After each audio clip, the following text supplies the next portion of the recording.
think that as a species, we humans do a terrible job of planning for the future. And I think that goes back to our evolution. I think that goes back to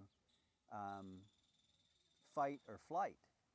You know, we were hunter-gatherers. We had to be able to live on our own means and our own guile and our own fleet of foot.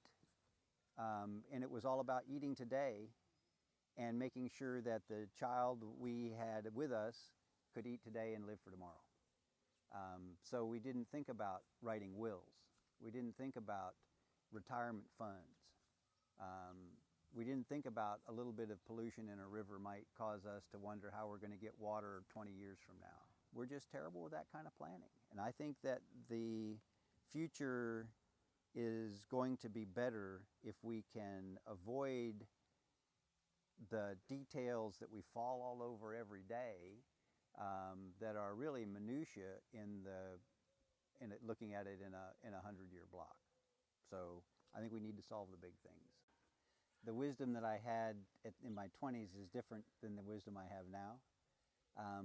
But I think it's all about a quality of existence.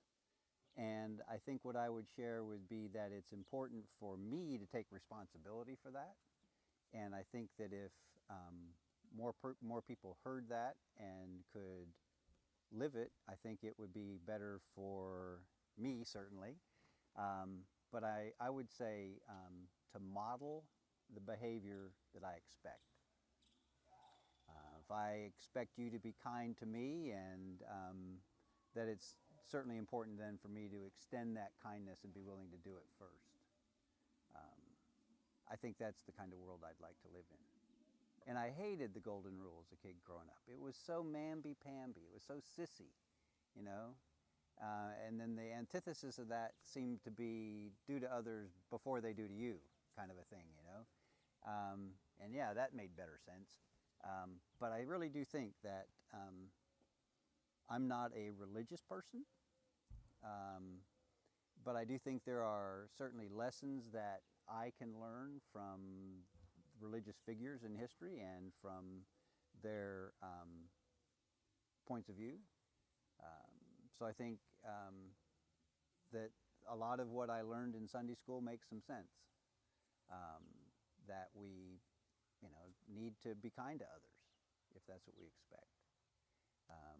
If I wonder why people aren't smiling at me and I'm not smiling, well, that's kind of a reflection on where I am that day too.